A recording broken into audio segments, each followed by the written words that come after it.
E ngā mana e ngā reo rauranga tira mā tēnā koutou katoa. Nau mai ki tēnei whakapāhotanga o te Super 8 whutupōro uni ana kura tuarua ki konei ki ahuriri. E whakataetai atu ana ko ahuriri, ko Napier Boys. Ki o rātou hoariri ara ko here taunga ko Hastings. Ko moihau husband tēnei e mihi nei, māua ko taku hoa tata a Matiaha Martin. Ngā kai kawe kōrero mo tēnei ata. E mihi kawana ki a koutou kua tūhono mai nei ki runga i tēnei o ngā whārangi tiriata o whakata Māori. Great mihi and an acknowledgement to you guys for joining in. We've got Napier Boys up against Hastings Boys, and like I mentioned in the opener, I'm stoked to not have to talk to myself on this broadcast. A friend of mine who's passionate advocate of our reo Māori is joining me, and he's had a lot of experience in the rugby makeup, and I let him introduce himself and tell us a little bit about his junior club and some of the teams he's played for, and I'm excited to be able to pluck his brains and celebrate our reo and the games that we've got in front of us today. I'll pass it over to Matiaha to introduce himself and whatnot. Tēnā koutou katoa, ko Matiaha Martin tōku ingoa, e mihi ana kia koutou katoa, e mihi ana, e whakarongo mai ana, e mātakitaki mai ana i tēnei papāho i tēnei rā.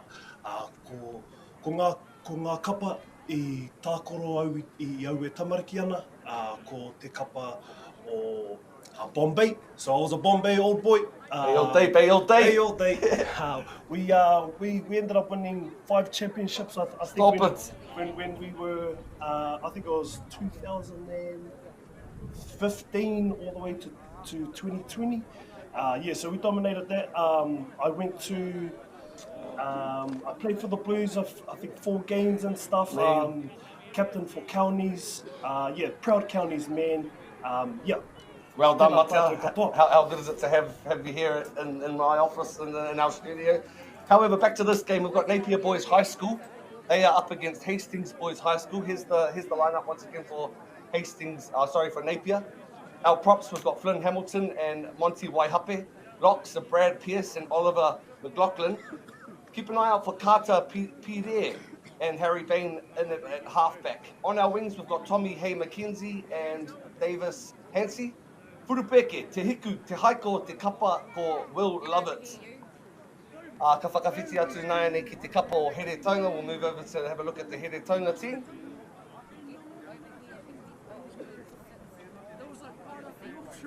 Who do we want to keep out for? What's some key roles in this Here Taunga team, Matiaha? It's important for this day to have a strong scrum. So we're looking at our 2 props. It's really? Naranivalu. Nice. And Nehemiah Lofao. But bro, the importance of our 7 in Vincent Kite. You know, they have great involvement and contribution to the game. How important it is for our open flankers to get up and defend strong. Man, they're the stealers of the game, man. If they can get into the rucks and steal a lot of ball, get a lot of penalties for their team, man, they're gonna be strong for their team. And in the back line of Here Taunga, Tana Whaumuina in at first 5. His centre partner is Panapa Lambert. Toru koata ko Kata Ākiong. Ko te parirau matau ko Rafe Robinson. Ko te parirau Maui ko Tama Edwards Butler. Kei te hiku, kei te whiore o te kapa o ngā paumuri me ki ko Philly Viljoen. Kamutu ko etihi o ngā kairiwhi ko France Te Vita, ko Voice, ko Tiha, ko Kauwhaho Nonga, ko Perese. Looks like it's a nice day for rugby here at Napier Boys High School. Rangi ka puapua te āhua nei. Me te mōhio, he kapa tuarua I kake I te whira I mua noa atu I ēnei, so the reserves and the under-15s would have played earlier on as well. This is only round 2 of the Super 8 competition. How did these teams go last week? Mats, if you can check that out, bro. But yeah, it's a great clash. The Super 8 rugby competition is an awesome fixture. I'd like to mihi to Caltex, to Apollo Projects, to New Zealand Carbon Farming, Otira ko whakata Māori that are backing rangataki sport. It's a great initiative, and these kids deserve the attention and the opportunity to showcase themselves. So last week we had Hastings go down to Palmerston North, 19-33. Gisborne kia Ahuriri, Te Kaumātoru ki te whutu. And that's Hamilton Boys, they got up against New Plymouth in week 4, June the 3rd. 49-15. No reira, ko ngā kapa e rua e haere ake nei I hinga I tērā wiki. Engari, e hare I te mea I tino hinga, engari he mea nui kia hoki ora mai rātou I tēnei rangi tonu, kia whai haere I ngā mahere, I te mahere rautaki kua whakarite ia I te kaiako. Me hare I te mea he kōtaki tahi, so you would know you've been involved with sports teams like Tiaha, not only the coach, contributing to the overall success of the squad. Who else makes up their coaching staff?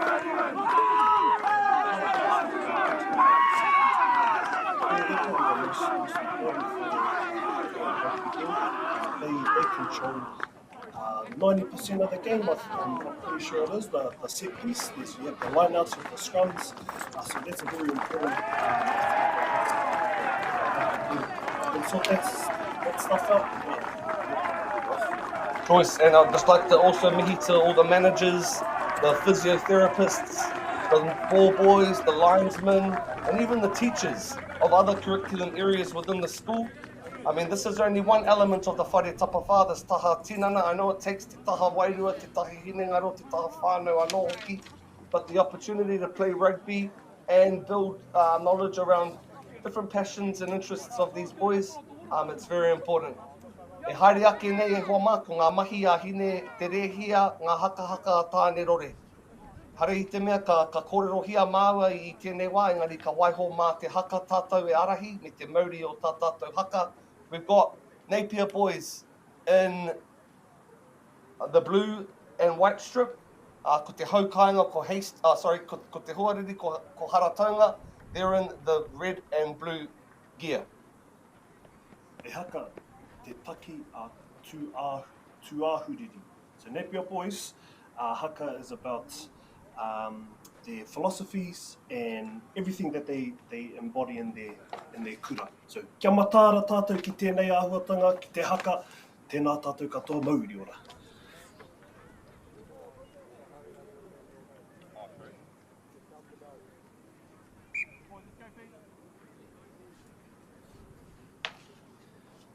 Hare I te mea, he Māori katoa nei kai tākaro, no ngā hau e whā, he tangata tiriti, he tangata moana, he tangata tauiwi anō hoki, engari te kitenga atu.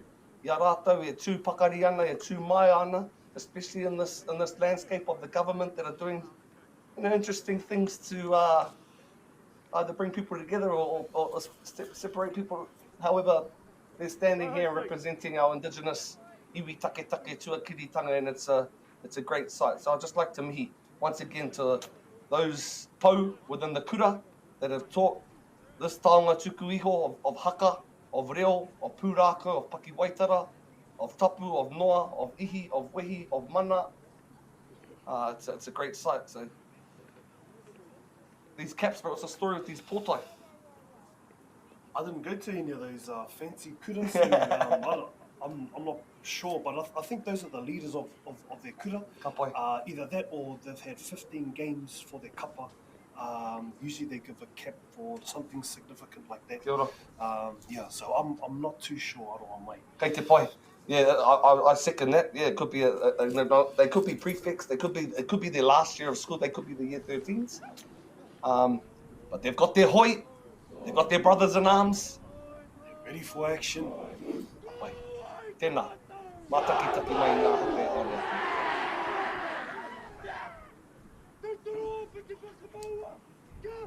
Are you doing good?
Ati ake ko takato te manuka.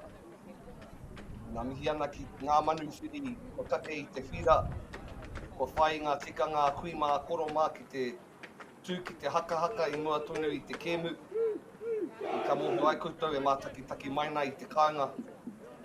Ko ahuriri kei te mau I te poraka kikorangi prū me te mā. Whakawhiti atu ki a Harataunga. Kei te taha maui o te tiwi nei. E mau ana te kikorangi whango pero. So we're nearly underway, the 35-minute halves here at the Super 8 secondary schools rugby competition. Ka tahi anō, ka tangihia te pūtātara a te kaiwawao. Ka rawe te whana tīmatatanga. Just finding some position and territory in this early stage of the game. Something needs to be on the shoulder, down to the ground 25 metres out. Ahuriri with the pill.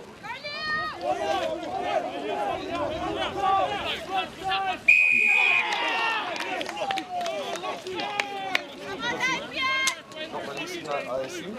So number 6, Rocky Haka. Over the ball, got a beautiful team.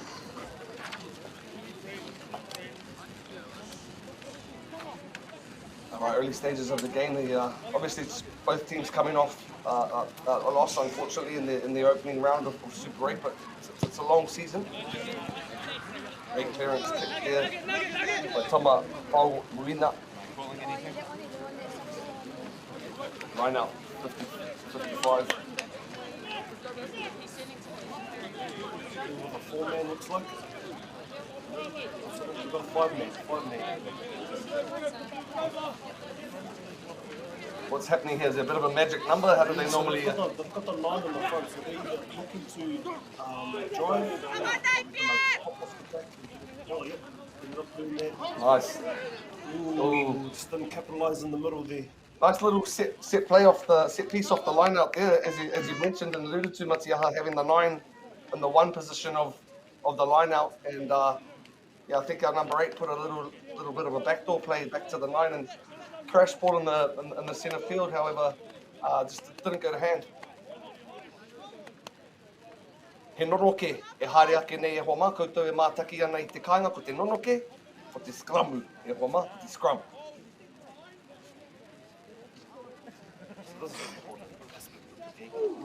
You want to dominate early, first scrum. Let's see, good scrum from Napier Boys. Right hand side we go. Through the hands, little tip on that went. I think he got a hand to it. Play on, some advantage played here by our Kaiwawao, our referee. Hastings with the pill. Centre field we go. Backdoor play, short ball there, all nice little line. However, yeah, just early butterflies. I think Matiaha, the boys, you know, hands aren't sticking at the moment. However, we'll continue. Little jink strength there to the right, but hard to see these numbers of these lads. Another loose carry. We'll return back to the era. Yeah, these handling errors, they're coach killers. They hate this sort of stuff.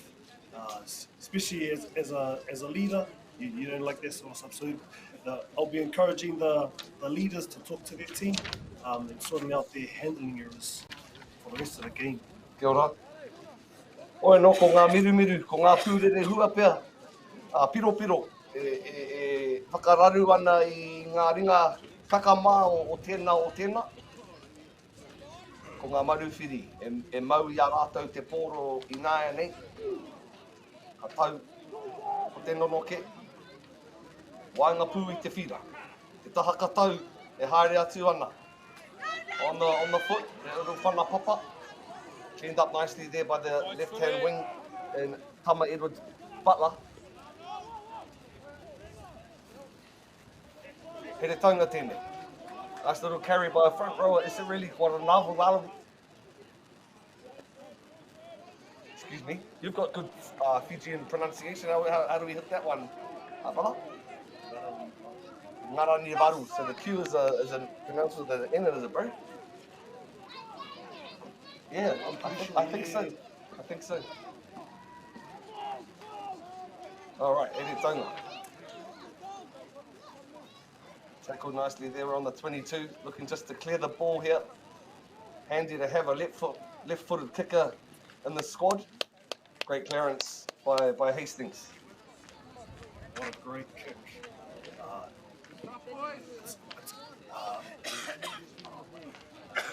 Our forwards, it's important for them to get this line out now and for them to put some pressure on Hastings. Up boy. Here we are, just under 5 minutes in this first half. We're here in Haratonga.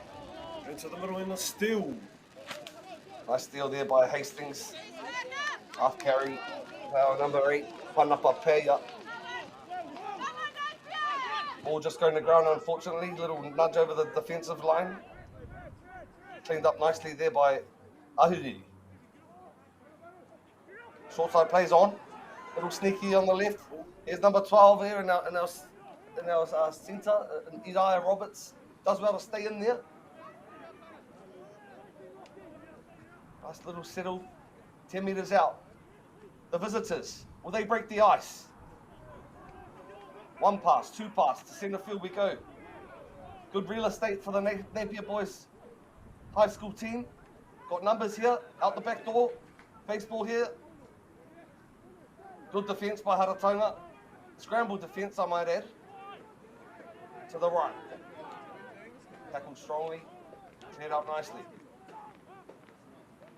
Hastings with good possession, building phases, putting some pressure. Good opinion.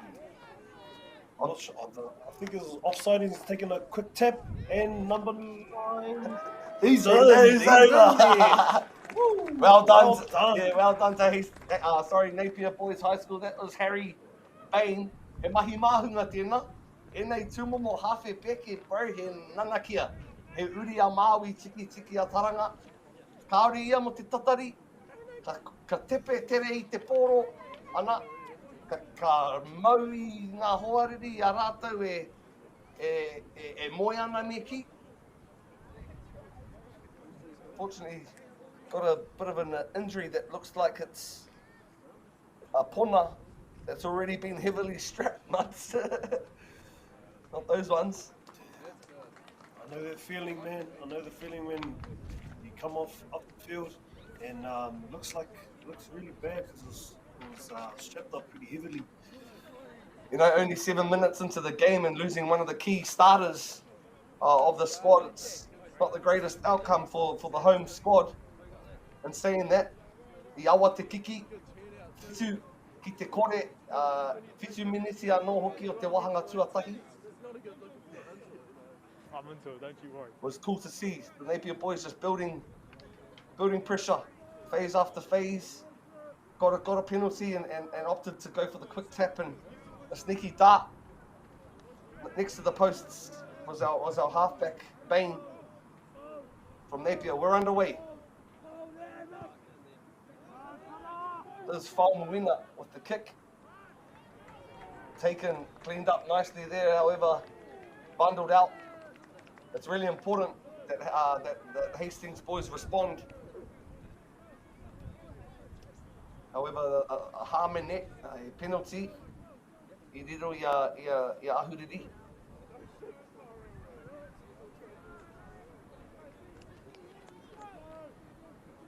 Another good clearance by the boys in blue.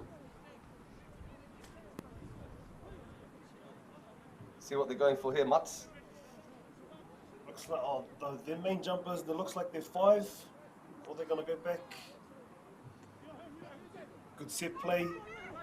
Oh, dummy and go. Oh, and he's still going. They'll probably go back to the right side or look for a pod. Yep. Tautau e mātaki mai nā, tini six whakamārama hia mai hea tēnei mea te pod. So the pod is 3 forwards. They usually stand in like a triangle shape, and the ball usually goes to the middle person. Yeah, different variations. Heoi, koina tinui ngō ngā tima e whai ana I tērā rautaki. Tākoro. Apai, me te aha e hare I te mehe e mahi taki tahi, ko te kupu he pod, he kāhui, ne? Kāhui tira, kāhui e tira kai tākaro. Another penalty, not releasing, looks like. E he nui noa atu ngā hamene kua riro I te kapa, I ngā manu whiri, I te kapa kahurani nei. Me mātua whakamana, whakaute, whai koha, a here taunga I te kauawao, ka mutu ko ngā ture o te kemu. Very important that Hastings keep ahuriri out, Napier out. We can't have back-to-back points.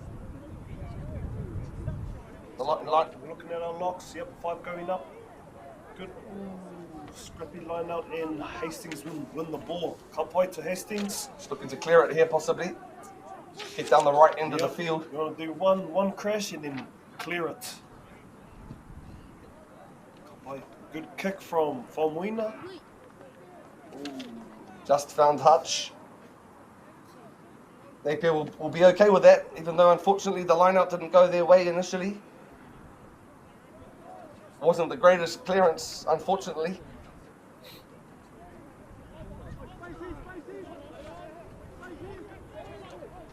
Nice little play there. There's the boys in blue. O mai he uaua te kite ko ai awai. That was Oliver McLaughlin. Halfback there is Harry Bain. Nice shot there. Taken down nicely. That was Carlo Niini. 7 is on the ball. He's got released now. Oh, that was the sneaky halfback again, and Bain. Looks like another penalty. I think he's going to give a warning now, the ref. Been too many infringements. So yeah, talking to the captain. Successive penalties. Mehe mea, ko te karanga pia no te kāhui kaiako kia whana hamene pia ana. Take points when they're on offer, especially right out in front. As an educator myself and also Matiaha, our co-commentator, he works at Wesley College. I work at Te Wharekura o Manurewa Secondary School. How important and how cool is it to have whakata Māori televising these games, bro? Man, it's me, Nez, and it's an honour to be able to do this. This is now my comfort zone. This isn't me. So yeah, mihi ana ki tērā ia whakata Māori e pāpaho ana I tēnei kaupapa. Kia mōhio whānuitia, tātou katoa tēnei kaupapa, ko te whitupō tērā. Okay, Wesley College a Matiaha e mati ana kua, whanake, ko eke mai rāno ki tēnei tūmomo hākina. You got the likes of, I can't go past Jonah, but who else are some of the big names that came out of this, obviously? What? So when I was playing, there was Malakai Whikitoa, Nepo Laulala, Kautuku, Tunu Kafe. Man, they were scary to play with, play against. I ended up playing with them in counties, but let's get back to the game, mate. That's right, That's the that's main another one. about us. Ko tō te rā kia māua. Ana, ko hiki te kohu, ko whiti te rā ki runga I enei o ngā kai tākaro enei o ngā rangatahi. Ka tahi te kiki tawhiti ko tēnā. Oh, deciding to go. Is he going to chuck? Oh. Yes, he is. We're going to go for it. Why not? Go! 100-metre Hail Mary. Right on. Hastings boys. Good on them for having a dig. To the left boot once again of Whamuina. Cleaned up well there. A little nudge behind the defensive line. Really playing down the right side of the field of the boys in blue. Kare no au kia kite I a harataunga e puta ana I tā rātou ake hawhe. Auwe, anei, ei. Nā wai ka he, kātahi ka he, ke atu. Great stuff there once again by the boys in blue. They're being very dominant. Excuse me, very dominant in this first half. Hastings really need to regroup. Obviously, they lost a man early in the 7th minute, who would have been one of the key players. Give them credit for deciding to have a crack out of their half, but geez, ngaru atu, ngaru mai, wave after wave of blue crashing down on these boys of the hometown.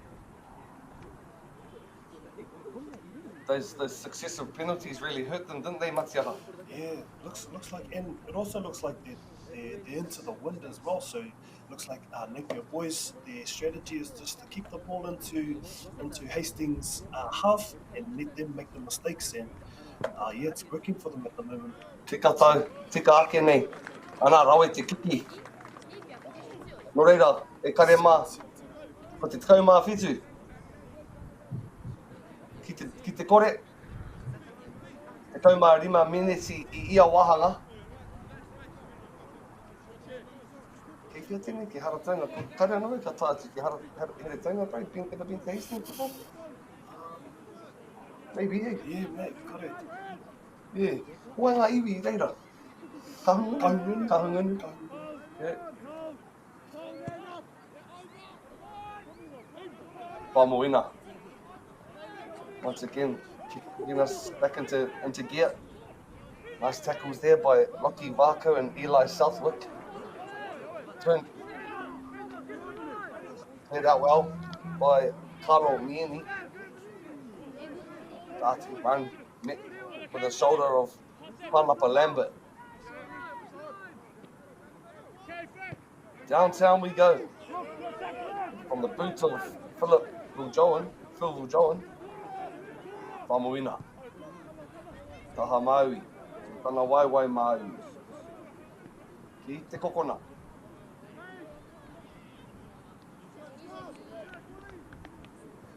So, once again, I heard that rugby has one of the most, the sports was one of the most rules in the sporting world. So, you guys that are watching at home, you're the expert, Mutts, in terms of, clearance.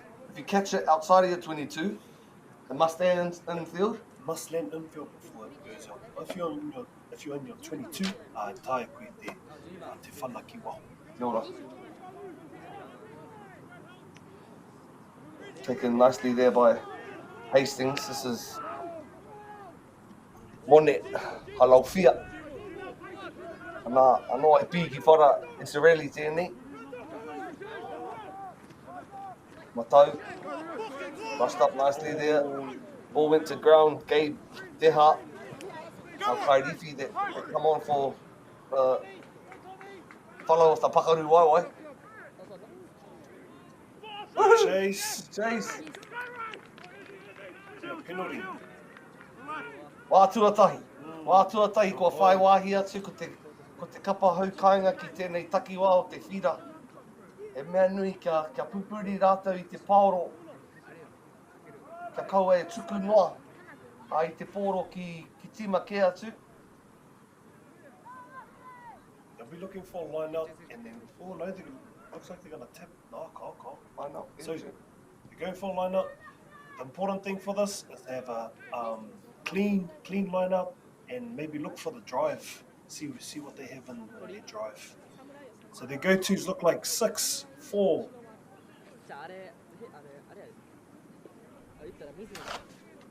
Mākau and Halaufia.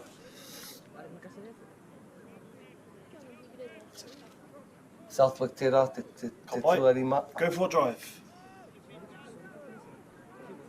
What can't Napier do, bro? They can't collapse. They can't come around the sides and they can't collapse. And they've gone through. These are the sorts of things that we love as forwards. Getting and scoring, those are pretty much the easiest tries you can score at the back. All you do is hold on to the ball and place it on the ground. The ones in the front, they're doing all the work for you. Yeah. So, me mihi kātika ki ngā pau I mua I aia, ko te tangata I pai piro ko Vincent Kite. Tēnā koe, I ēnā whakamārama au e Matiaha. Tēnā hoki koutou harataunga I whai piro. Kia hoki I mai koutou ki tēnei kēmu. E uraua te whakapāho, te karanga rāne I titihi kēmu. You know, when both teams are sort of aren't as skilled, but it's nice that we've seen Hastings return with a great team try there. He called it to Matiaha, kicking it to touch, and then a classic maul pushover try. Only 19 minutes in, already 17-5 to see if he gets the kick over. Going at more than a point a minute at the moment, I'll back him in. Let's go, Phil Moina. Oh, come on. Unlucky, brother. He'll be practicing those at lunchtime and some extras. And me te aha, nōna te papatākaro nei. Hoi no. Haere tonu, kia hoia tonu tia te waka. Ahuriri, 17 points to Hastings 5. Round 2 of the Super 8 Rugby Union competition secondary schools here in Harataunga.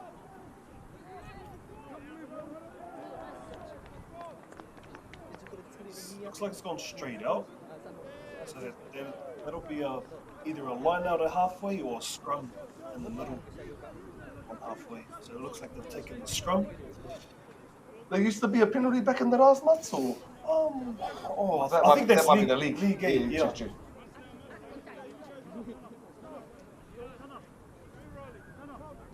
So these scrums in the middle, they're harder to defend because you've got the left side is open and you've got the right side is open as well. Usually the fullback stands right at the back of the scrum and he chooses which side. That's the side that we'll see. We'll see what they come up with. Pomo up in the front row of the rocks. Raka. Put the mama te paoro. Mahi mahunga no tēnā. Interesting option there. You know, they're just coming off the back of a piro. You'd love for them just to continue to hold on to the ball and build some phases. However, thought to get the ball down the right end of the pitch. Oh, and it worked out for them.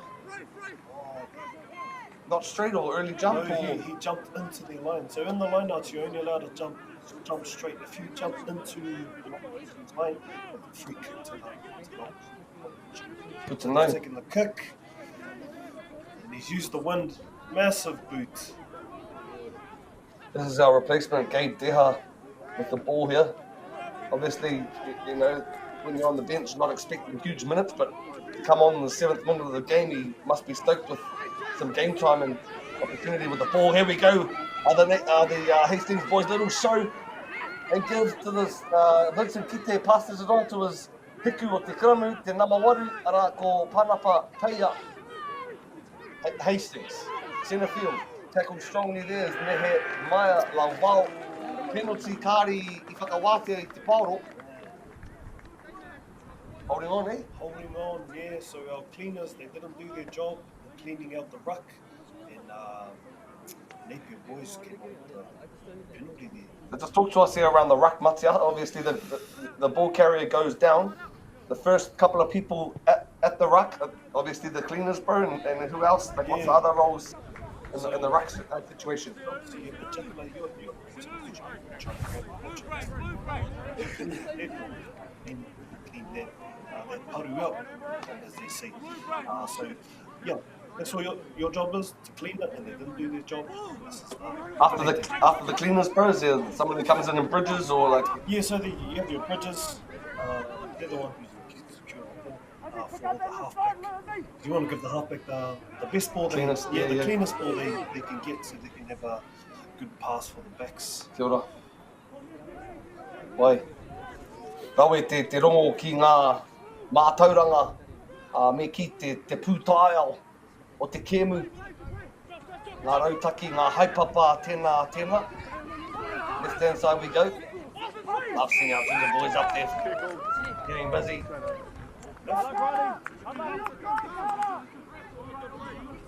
Oh, not. So he left. So your job as a bridger, you're supposed to stay on your feet. So he came off his feet, and that's what the penalty looks like for. Kia ora. Ara, hoki anō ki aku kōrero I mua nā e hia ki ngā ture koiriri nei o te kēmu. Engari, marama keho ana ngā kai tākaro me ngā kai whakahaere o tēnā kapa. You can get away with it sometimes, why not? Johnny was on the spot there for that call. Just not staying on his feet while he was bridging. To the line out we go. Out the back. Into the middle with Tētahi. Neil Gunaway tēnei.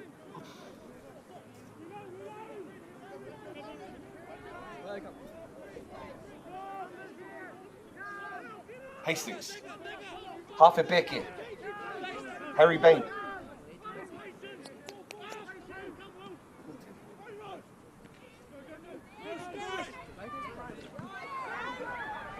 Right hand side there is number 6 and Neil Gunaway.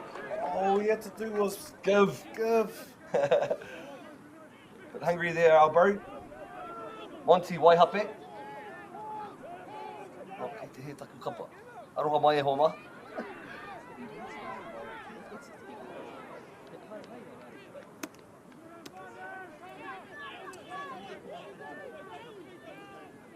Namatahi Isireli. Naranivalu. Another penalty looks like. Head a little bit high with that tackle.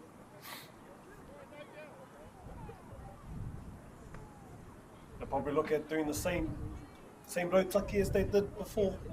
Whanaki waho. No. Let their drive do their talk.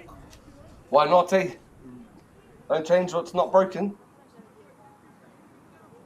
Engari ki tēnei tērā atu taha o te whira. It's been a dominant sort of response here by the forwards of Hastings. JJ Lilo Iosefo te kai kapene o te kapa mana e whiu whakaroto I te pauro.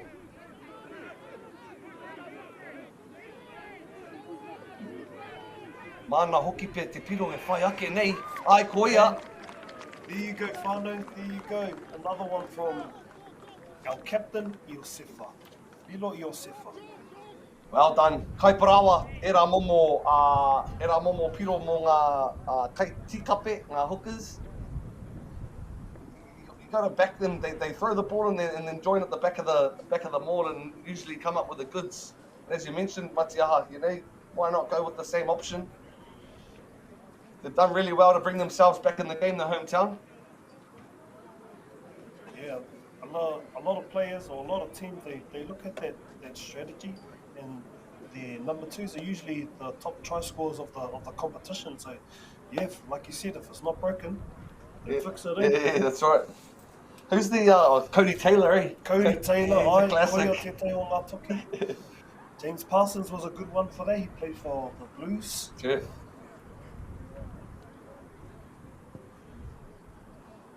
Speaking of the Blues, they've snuck their way into the sort of playoffs of the Super tourney. I think they're playing up against the Chiefs today. Chiefs? Yeah, the Chiefs, they're going to be hard, but man, I'm backing both teams. Yeah. Chiefs ain't hard, but play for the Blues. Yeah, that's right. Well, you live on the other side of the Bombay there, Mats. Well, just a big mihi once again to you guys that have tuned in on our YouTube channel for Kata Māori. Don't forget to drop a like, a share, subscribe, and a follow. Hit that bell. Put some flames in the chat. Super 8 Rugby here on Kata Māori. Māori youth in sport is a good sign. Hastings Boys on a roll. Got their tails up here. 17-12 with just under 10 to play. Backs time with the ball now here. Is Tetihi o ngā pau muri. Kara a Kiong, tip on, early ball there. Rafe Robinson passes it back to Panapa. They got a skip in their step, have the Hastings boys. Centre field, that's number 3, Nehemiah Lauvau. Not releasing. Koe no e tūhapa ana te rārangi wawao. Me pehe te tawhiti, bro. Me ka tau te poro, ka pehe te tawhiti. O te rarangi wawao. How many metres behind are they?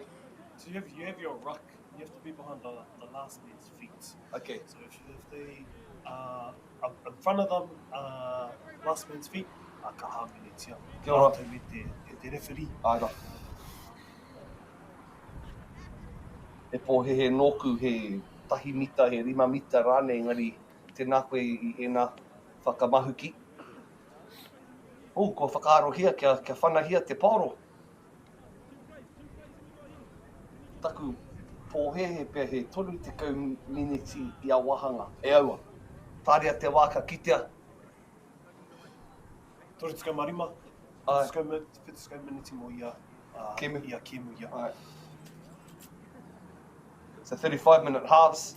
Just decided to keep ticking over the scoreboard as our coach of Hastings Boys and Schumark and Lowe.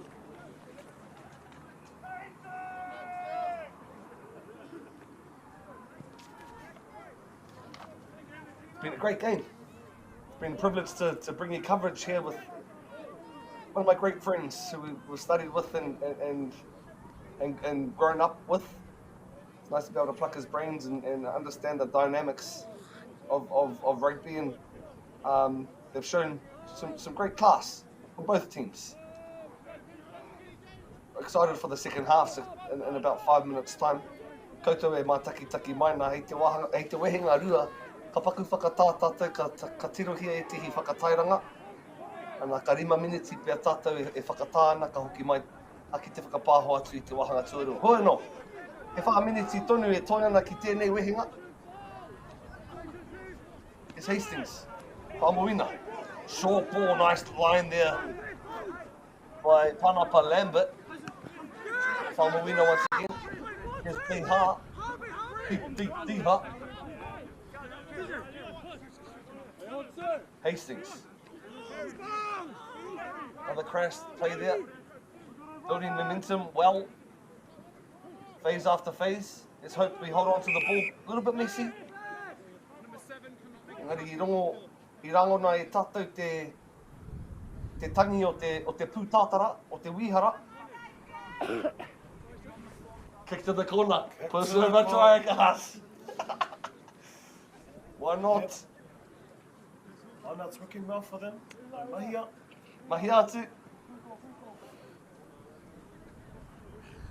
Scoring before. How crucial is it to score before half time?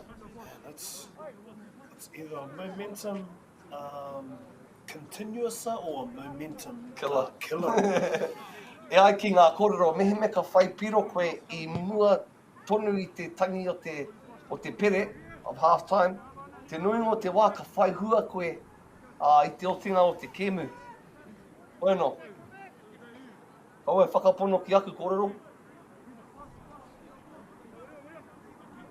I hope that they got a bit more distance on that kick matiaha. However, in the right part of the field. Let's see if the mininga, te marea, ngā kai tautoko, let's see if they can get behind their home team and call them in. Good display of hands here from the front row. That was Isarelli onto JJ Lilo Iosefo. Me kiki pia. Whana ki te kokona rane. Whana ki te kokona, I reckon. Ka It's been great today. You're not talking to? Ahua taurite te rahi o ngā hāmene I te timatanga o tēnei wehenga. E hia ke ngā hāmene I riro I a ahuriri. Nā wairā, ka taurite anō ngā hāmene. A me te whakatau, ana he whana te kōwhiringa I kōwhiri hia e Hastings. Hapai tama, he rea mai, he pātara wai, he pounamu wai me te tī o tana tuakana.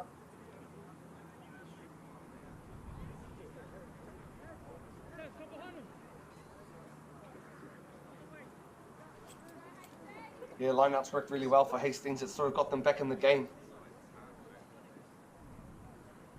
And Falmawina's been very influential with playing down the right side of the field. Ahuriri, they just need to go into half-time regroup. Hoki anō ki te mahere rautaki whakarite hia. Awe, o awa te kiki, I wanga nui ngā pau piro, pau kaura. Te kau mā whitu, tā ahuriri, te kau mā waru, tā here taunga. Hawhe miniti e toiana I tēnei tukinga o te rauna tuarua, o te whakataitai taki waru. E ki ana ko te Super 8 secondary schools first 15 competition. Just like to mihi to all the kura that are involved in this tournament. Hoi rātou, what's yaha? Boys, we have Hastings Boys, we have Palmerston Boys, Gisborne Boys High School, Napier Boys, Hamilton Boys.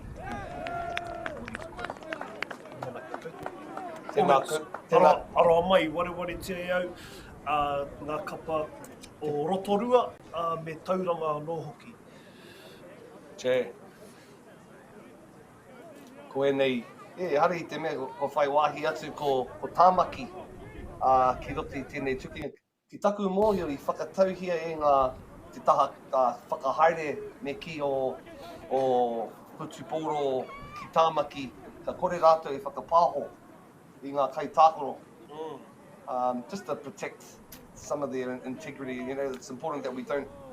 I won't go there. I'm not just getting myself into trouble. Yeah, well, I'm just getting myself into trouble. However, it's a privilege to bring you coverage of some of these rich towns around the Motu. 8 key towns that are feeders into our Super 15 competition. Is that what it's called nowadays? Super Rugby, yeah. And you know, you're a classic example of it, Matiaha. There's so many pathways into sort of semi-professional rugby. Like, where are our players going if New Zealand's not an option for them? Most of our kai tākaro, I hare ana rātou ki Wiwi, ki Uropu, ki Hapani anō hoki. Koe nā whai ana rātou te pūtea, ai whai ana rātou I tete atu. Te oranga. Tete atu oranga, tō rātou whānau. Tēnā koe. E hoa mā, koe rā te wahanga tuatahi o tēnei kēmu o te rauna tuarua ko ahuriri, te kaumā whitu, ko here taunga, te kaumā waru. Haere ki te tiki kaputi, pihi ke te he aha rānei hoki mai, hei te 5 miniti o te wahanga tuarua o tēnei whakapāhotanga māua ko Matiaha Martin, ko moi ngā husband tēnei e mihi nei. Noho pūmau tonu mai. Funding is a real challenge. We know that a lot of schools face that ongoing, and the reality is if you go to a lower decile school in New Zealand, you are less likely to be able to afford to participate in sport. Obviously, having come through it myself with kids and being one of those kids myself who played sport, I know how much it defined who I was. And now being able to go, I can't fix it all, but we can help and try and give to those people who are going through tough times. The best way to dominate any culture is to take the children. 3 months now turned into 3 years. Once you're in there, that's it. The Stolen Children of Aotearoa, streaming now on Māori Plus. I'm Trevor Johnson and I'm a sheep and beef farmer from the Forgotten World Highway. Some of the country we bought was quite steep and difficult. We have pushed those blocks to pine trees. 1,000 hectares into forest and 7,000 hectares will stay in grazing. To me, it's just the best use of land. If you've got land that is not so productive, it's a marvellous way of increasing your income. Sport is about more than just a game. It's about going from teammates to best mates. It's the high fives and helping hands. It's learning when to back yourself or back your buddies. It's actually being excited to get out of bed early on a Saturday. Sport is about more than just the game. That's why Caltex is proud to help fuel school sports. Okay. Yes. Okay. Yeah. This isn't about long-distance calling, technology, or living overseas. Do I have one more bid? Thank you. And we are sold to the Kiwi phone bidder from Manchester. It's about Bailey's finding buyers that others can't. At Apollo Projects, we create better outcomes because we never make any assumptions. Take this for example. This wine turret doesn't look very well designed. So we called the tank manufacturer to check. We asked, why is the turret away from the side of the tank? They said, because it's always been that way. So we had to think. What if the turret was next to the catwalk? Sounds good. So that's what we did. Now the wine turret is better designed, better value, easier to use, and safer. I think that deserves a toast. Apollo Projects. No assumptions, better outcomes. Wine turret is better designed, better value, easier to use, and safer. I think that deserves a toast. Apollo Projects. No assumptions, better outcomes.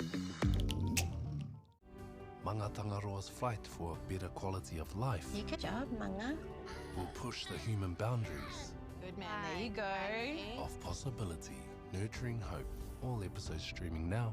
Ki Māori Plus. Global warming is incredibly serious. We need to cut emissions, but we need to also absorb carbon out of the atmosphere. Growing trees is the only tool we have in the toolbox for taking carbon out of the atmosphere that we can do at scale. Pinus radiata takes carbon out of the atmosphere at about 5 to 10 times the rate of native planting. And so what New Zealand Carbon Farming are doing is planting the Pinus radiata to absorb the carbon, and then they're transitioning that forest into native forest so that we get the biodiversity benefit.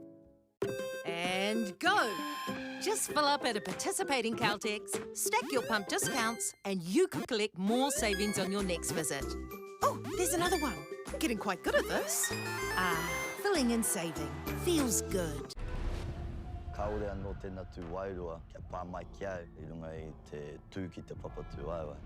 Tukura mai o kaha hea mātou nei tamariki kia tūranga tira. Ko au taia, haka, thera. Katia ke kei runga. Tihei uri, tihei nako. Tēnā koutou katoa kua piri mai ki tēnei whakapāhotanga. Ki runga I tēnei whārangi tiriata a whakata Māori e whakapāhotia ana tēnei tukinga. E wanga nui I ahuriri me here taunga. He rawa I te wahanga tuatahi hoia no I te tīmatanga o te wahanga tuatahi eke panuku a ahuriri ngā manuwhiri te kaumawhitu pēr tēnei o ngā piro I a rātou. Ana nā wai ka hoki mai ko te kapa o te haukainga nei. Ana e tata tonu ana te kēmu ko tahi piro ana ki te rerekētanga e wanga nui I enei tīma e rua Matiaha, mehe ko koe te kaiako. O te kapa here taunga, ka hape ngā kōrero i te wehenga rua? Pea ko tō rātou whakaaro kia whana, te pō, rātou nei taha, ka tatari mō rātou. Te hapa? Te hapa, koina te mō. Koia tonu. Ara, I pēnā i te timatanga, koira pia te whakapapa, I hoki mai ko here taunga, ana ka whanahia te pōro ki ngā kokona, ana ka tatari rāno, kia puare ai he hapa, he ahara, he hua. Koia tonu kia ngā kōrero o here taunga. What about if you were the coach of Napier? What would some of the messages be at halftime?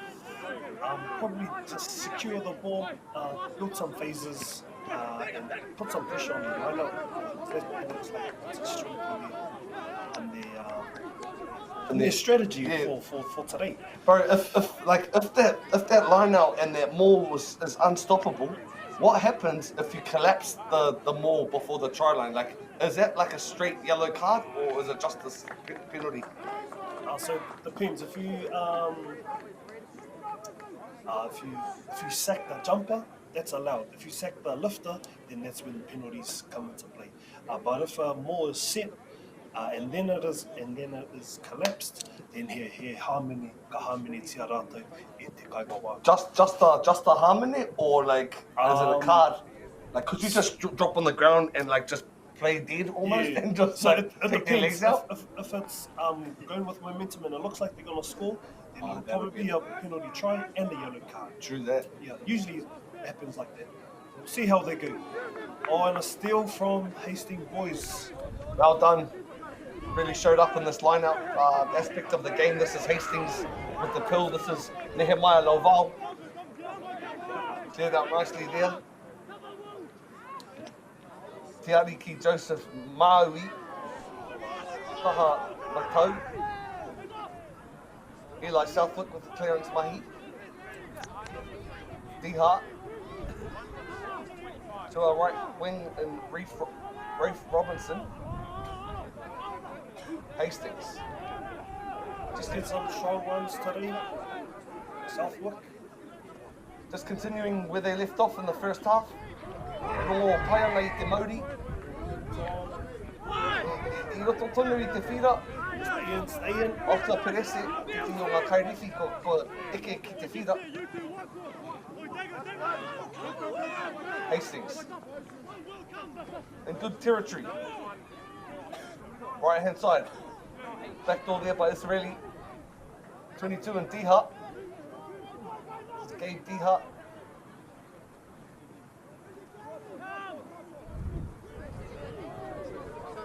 Lara Nivalu. Euri no Fiti. Taha Katou. Reef Robinson. Dynamic footwork and speed and just... Ana, parahuti te haere. Anō nei he hoiho. Ka kitea tetehi puaretanga ana ka whaia tonu tia. Miharo pai. Ara I te mea he pushover try anō engari. Something that you can't coach is speed. How handy is it to have gas on your edges? Well done there by Reef Robinson. Aroha mai ka kore pia e kite he tirohanga tuarua o te piro engari he piro rekara watu. Tino kiki tēnei e haere ake nei. Even some like wires and stuff on. Oh, you got it in that apron. Oh no. Tease some of this into it, bro. Tease some of the corner. That they say like who their favorite players are, who some of their team. Yo. Some of the emoji.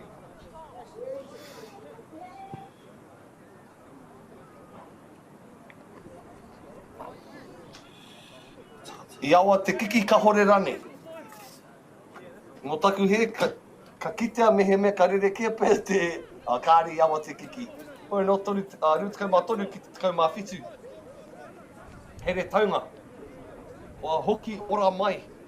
I tēnei kēmu. Oh, that's very dominant, isn't it? Jeez. At the initial stages of the game, I thought Ahuriri were going to run away with it. They were all over the hometown. But just stuck fat. Oh, another strong carry. Here we go. Hastings up the middle. On the toe there by Vincent Kite. Kite. Oh, that's all. Wow. E tere rawa te tangata rā. Whiro ki hoki te hanga. Che. Massive. Easy line break there though. Matiaho, you've got to be a little bit concerned if you're the coaching staff of the Ahuriri boys. Just got to hit and stick, eh? Yeah, hitting and dropping off the tackles. That's a coach killer. Ana, e mea ana koe. Ana koe hoki mai te paoro ki a hara taunga. E rangatira ana te tākaro he kaunga I tēnei wehenga tuarua. A mi te whana.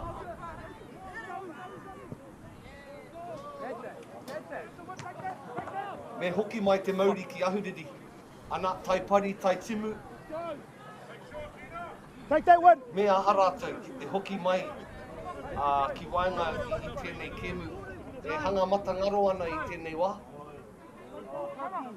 Probably need to steal this lineup. It's important for them to steal this lineup. Get up, probably the number 5, Oliver. Let's get some pill for your team. Nice little set play there off the line-up. Well done. It's really worked a treat for them as the Hastings Boys line-outs. Been busy, necessarily nara valu. Good offload. Narani valu. Oh, another inside, line break. Inside. Those supporters. Pohe halau fia. Is in there. Wide ball there by Nehemiah Laval, tipped on. Number 6 had numbers on his outside. And stripped. He oi anō, Pahamene here, ara e raua. Looking in his pocket, oh where Pahamene te ara te referee. Oh, he kari ko pai. Ai, koe tērā. Haere ki te pai whakatā kahi. Te ipu para me ki. Kaumarima. Te rima ke pia, bro. Arima? Ai. Arima. Ako Oliver. Oliver McLaughlin. Anei, te rohia e teo. He push over try e haere ake nei. He kai prawa mā rātou maramara keke e nei tūmomo piro. Ka whiua whakaroto te pauro ana ka haere ngātahi ko ngā paumua. Ka anga whakamua ngā paumua, te rohia. Yes, class. Classy play. Back to the captain, JJ Lilo Yosef. Well done. Well, you know, we would have thought that would just be the classic pushover try, similar to the first couple that they got in their return, in the resurrection of Hastings Boys, in the early stages of in the first half. But yeah, decided just to jam the short side and showed great kindness. Ngākau tūwhera, ngākau hihiko, ka ki te whāngai, I te poro, ki tana hoa, ki tana kai kāpene. Simple draw and pass there, going over once again. That's 28-17. Is that a double for JJ? Double for JJ. 2 meat pies. Captain will be really happy with guiding and leading his squad. Geez, Piki Mahi kei mui te aroaro mo te kapa Ahuriri.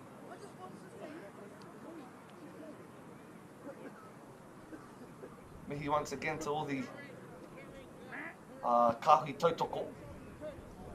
Ngā huruhuru me ki kia rewa ai tēnei manu o te Super 8 whakataitai kura tuarua.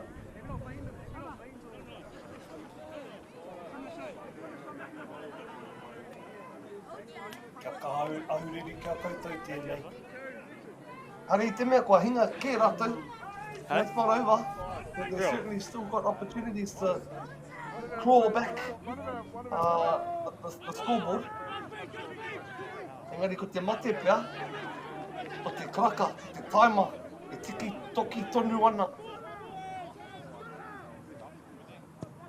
Hastings, why not? As you said, ka e pera ana te kaha o te hau. Waiho mā tāwhiri rātou e āwhina. Ahuriri, very important that they regroup here. Get back to the basics. Nothing too flashy. Nice piece there. E oma taki tahi ana ko Oliver. E koe tera. E ko Oliver pia. Brad Pierce running. Ana e kiki hia te poro. Hea I pera ai e aua. Wow. Ana e tatarawa te kaitako engari karo whakaroto te poro. Nudge and a half there on both sides. 40. Round 2 of the Super 8 rugby here on Whakata Māori. Big mihi to New Zealand Carbon Farming, Caltex, the Apollo Projects, Rob Waddell and the associates for getting behind this kaupapa. E hari I te mea ko te uni ana anake e matiaha e whakapāhotia ana, weightlifting, badminton, touch, netball, basketball, rahi tonu ngā momo hākina e whakatairanga hia ana. So a big mihi to the initiative behind keeping our rangatahi in sport. River break. In that left-hand flank there. Davis Hensi. Greatest pass there. However, i ki te kaiwawau I maka whakamuri te paoro. Strong clear out there by Hastings. Gone backwards. Hei tā te kaiwawau. Te referee. To go through the middle. P&G. Basic! Ia te wā. Wairua. Tū hapa ana. Tū ki mua pe I te kaikiki. No advantage, yeah. Well, where was the advantage? How come he couldn't? Yes. Looking at the coaching staff to see what the option here is. E kore pē e whana. Kramu, nono ke pēr. Aye. Me kaha tēnei nono ke nā te mea, ko te whitu ki te waru. Ai, tika tau. Ka te community tonu, te community tonu te hamene. Te kāri kōwhai, ai. Aha ko he tore te kaumarima noi o te ronga o hia hawhi. Not like sevens where they don't go off for 10 minutes because it's only a 7-minute half. 2 minutes in the bin in the sevens format. So be straight to the back. Ahuriri. Strong carry there on the left-hand side. Bit of a bubble. Oh, jeez. Damn. Tāroha. Frustrating for the Napier boys. Things aren't just going to plan as they did in the initial stages of the first half. See the big smile on the front row of Hastings.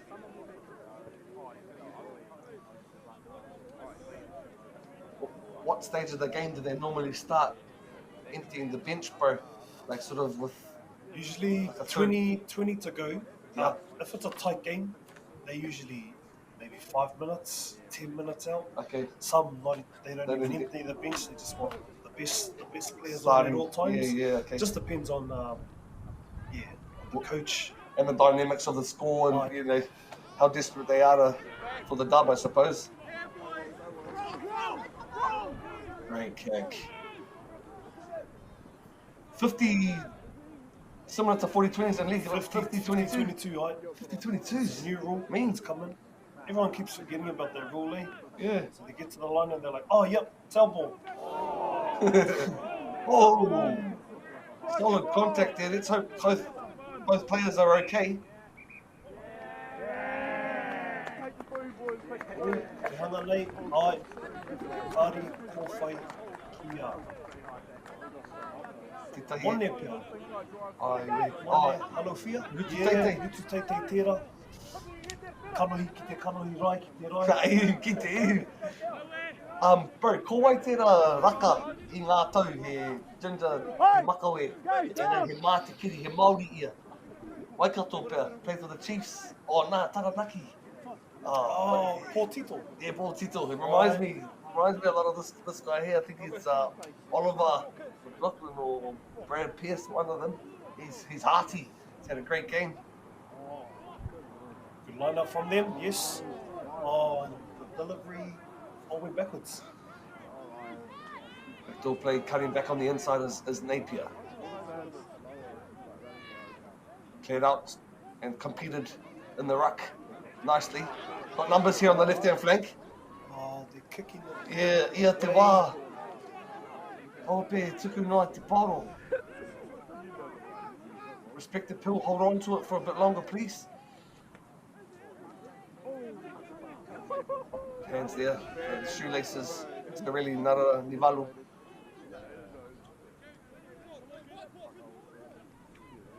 Two pass into the try scorer earlier on, Reef Robinson, who parted the Red Sea in his try earlier on.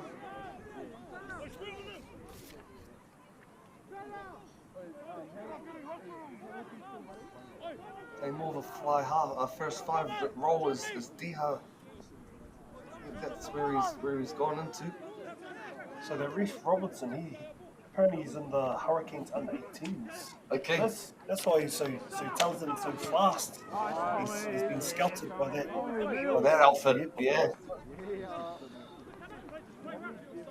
Oh, you try your best to sort of shoulder tap and pluck some of the kai tākaro out of this competition and ensure that they don't go to Aussie.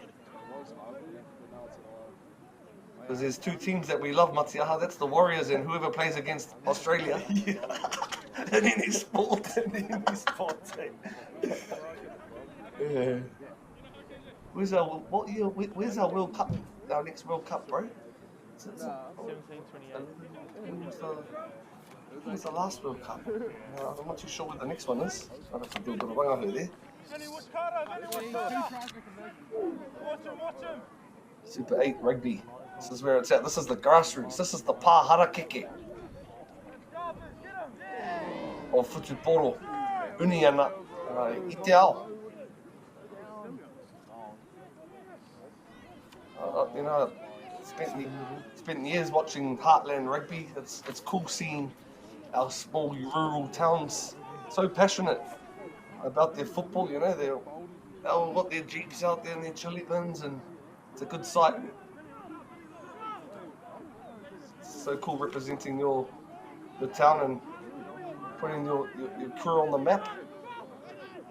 It's also good as a player to see that all your whānau and all your friends, everyone in the community is coming out to support you. It just makes you want to give that much more for your whānau, for your community.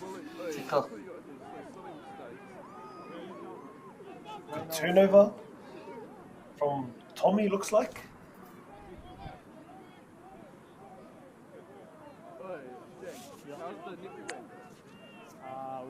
Decided I've had enough on this side of the field. Let's get out of here. Put a force back. He'll put it up. Go himself. Oh, great hands. Oh, he's off. Take himself on the back. Take on the pop. Really. Yeah. Alright, this is the momentum shift forward. Wahuriri. Can they capitalise on this? Quick tap. And go. Oh, giving it to our main man, Oliver. Damn, lost it. Lost it at the right. That's a coach killer, that one. Is that Brad Pierce? Charge down the two. Attack. Run, Angus. Go, Angus. Maui, karo whakaroto. Komi ngā tepe tēnei, ngari ko whakaro I ka whanahia no te pōro kaz. Paka mutu atu. Pressure on. Just giving the pull away too easily. They'll be asking the ref for the yellow card soon. Surely it's been 10 minutes. Whamawina. Oh, sorry, that's Robinson. Clutch play. Kuia anake I reira. Toko rua ngā kai tākara no ahuri ki tōna kotahi. That's why he's in the Hurricanes A teams. Keep a lookout for this boy. That's where it starts though. Oh, mind you, these people have probably been playing footy since they were kids. Saturday morning, go to bed at Friday night, sleep in the bed with your rugby boots on. As we all did. Yeah, ready for the game, and the ball is your pillow. Picking up everything you're saying. Is it? Oh, shit. 15 minutes to go. We got 14 here in this clash. It's been a great game. Both teams, I think, will be somewhat happy with how they've played, coming off a defeat last week. No idea on this side. Started strong, did Ahuriri, and have just sort of given the ball away too easily. Maybe look back at some footage, during the week and think, hey, maybe we could have just chosen to manaki te pauro a bit better.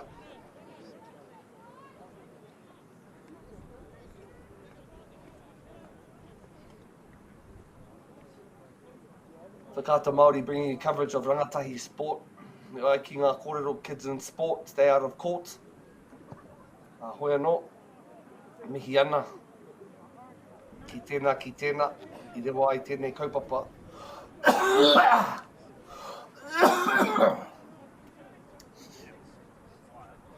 Te rohi ana te referee ki te tahataha I tōna wati. Pai te whanau tērā te kau, a whamoina, I kimihia ia, te rārangi rua, te kau mā rua. Huki mai te pōro ki aia? Mai te penalty. Penalty, how many? Good drive. They're going to take, it's been collapsed. Kia tērā pai. What a new one. Truck and trailer. No, truck and trailer is usually maybe a penalty. Yeah, okay. Pity we can't hear what he's saying, eh? That's right.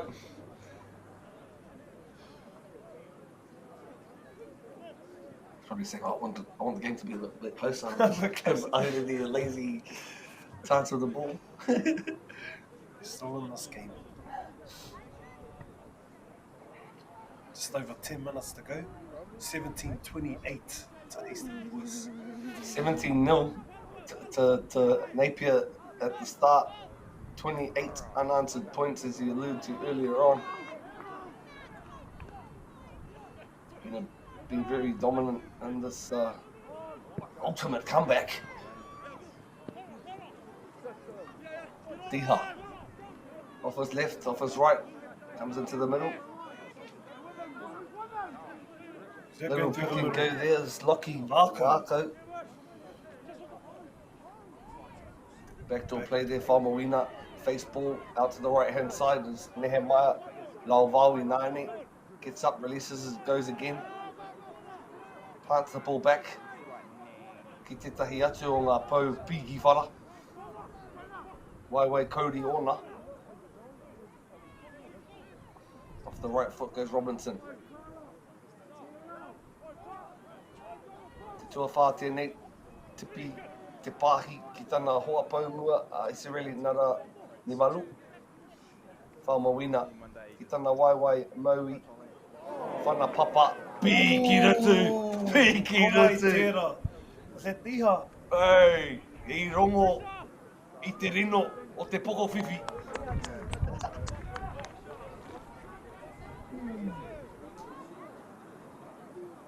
Did well there to not take his head off as well, because he was coming to pick up the ball, and some great contact. I know player safety and welfare is paramount, but we love seeing big collisions like that.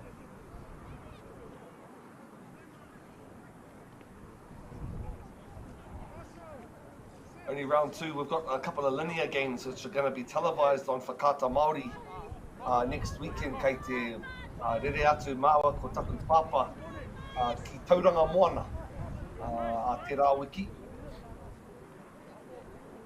Rawa mōhio ko ai te hoariri ngari kei Tauranga a te rā wiki.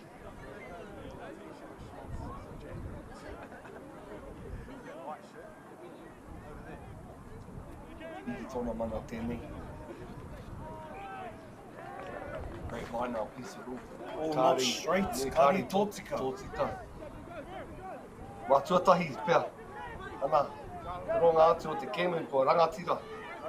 Ngā line-outs a here taunga. Oh, Spanish should have tucked themselves. They in the ball. Cleaned out nicely. Who's there again? Ko Puku Mahi in nei Paumua o Haratonga. Oh, they're going to take it again, Coach. Looks like they've made some changes there. The number 19 has come on, Marshall Landon Lee for Here Taunga. Ai, me pēnā ka tika, kei te pau te hau o e te hi, te mōhio, I te iho I te tekau miniti e toi ana ki a tātou. Ai, koina tōna mahi, e whai ngāo mo te tīma ne. Ka hari hoki ngā kapa e rua I te wharanga o tētahi atu. Let's hope it's not too serious, but they'll be grateful for a chance just to fly high, as you mentioned, Matiaha, to suck in the big ones and just get a bit of direction and a bit of strategy and understanding, I suppose, for the last 10 minutes. Only 1 or 2 tries the difference. It's crucial for Napier boys to get up on this. So I think they've got a penalty. Kick it out, get a good line out.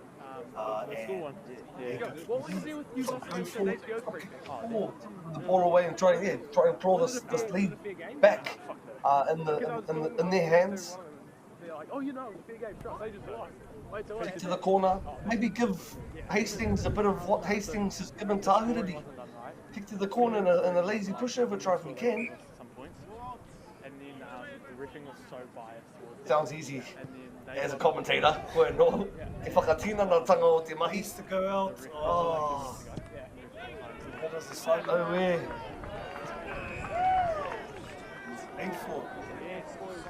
Mari he hāmene rongo I te tangi o te wihara. Tūhapa ana.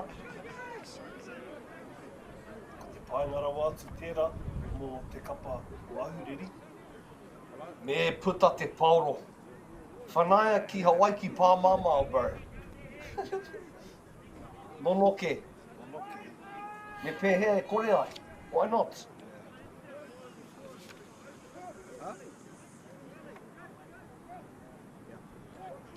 Ra, wānanga hi ana ngā paumuri. Ia hapea te rautaks.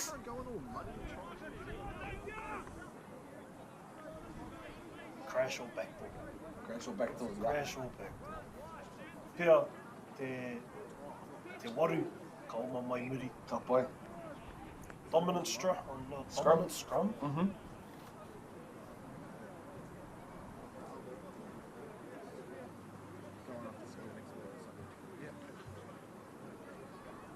Ko te taima pia te hoariri ki te ahuriri nai nei.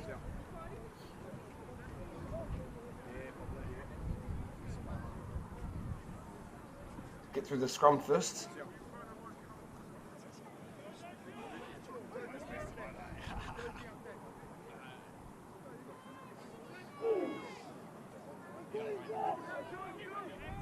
Strong. Ara. Go. Now te ki, bro.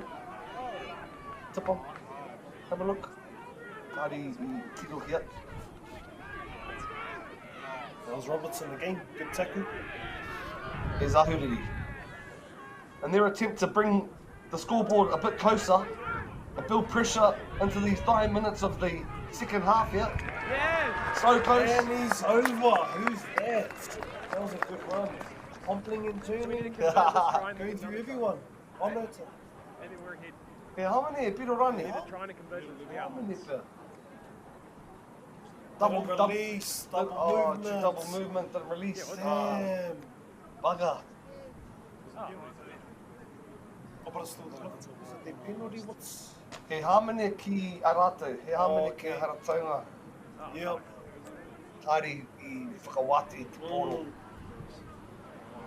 Try to Yeah, roly-poly his whole way to the line, eh? In that case, when you get tackled, you have to release the ball, stand up, and pick it up again. What about if no one was on him? Like, you know what I mean? Like, I don't know if the, like, because he sort of somewhat broke the tackle. Go Jack, go Jack. It comes to the referee's efficiency. Mark up on their main man. Contest break? Contest, you have to. That looks like Paya. Paya and Marco.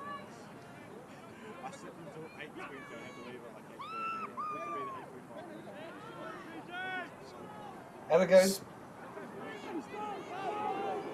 Hastings. Those forwards have, those forwards have been on as big tanks too, you know what I mean? Like they've played the whole 70 minutes or so. They're not just doing one run then have a rest. They're also doing a lot of work in defence too, and that's what you want to see as a coach. Bro, and they're getting to every ruck, or like every tackle. Itihiwa, bro, as you know, as a Pomua, there's sometimes chances to not hide, but get your breath back in the back line a bit, eh? You know, I see a lot of hookers and props sort of sometimes end up on the wings or on the sort of links, not necessarily making it to every breakdown. But these two props have been really busy. Israeli and in fact the whole front row, led by their captain JJ Yosefo. Free kick. In and out. This is the nail in the coffin for Hastings. Hari te mea me whai kiro. E ngari ko te mea. That was four. Ai, makamua. E te mea talk back. Amu. Ai. Hoi, bro. I'm on name called Brady. Go, Tom.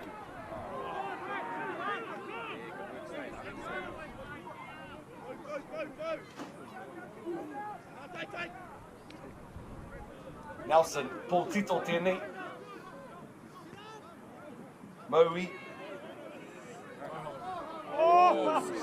Oh, rawe te oma. Kupai rare. Strong carry. Cleans from the boys. Right hand side we go. Good mahi mahunga tēnā. Hold on to the ball. I thought he was going to let it go there. Centre field replay. 3 minutes to go. The last dying stages of opportunity for for Napier. Karoha ki te timara. Been in and around Hastings Boys High. Kare, Huai, Tukiki. I can't say that they haven't had their opportunities. Kicking the ball away, throwing away. That's right. It's hard to get some momentum. Yeah, kuia. Nā rātou anō te he. You know, they've been their own sort of worst enemy as the Napier Boys squad. However, it's early days of the season, things will come right for them. There he is again. There he is. Nehemiah, another strong run. He's been awesome today, eh, Lord? Naira, rātou katoa ngā Paumua.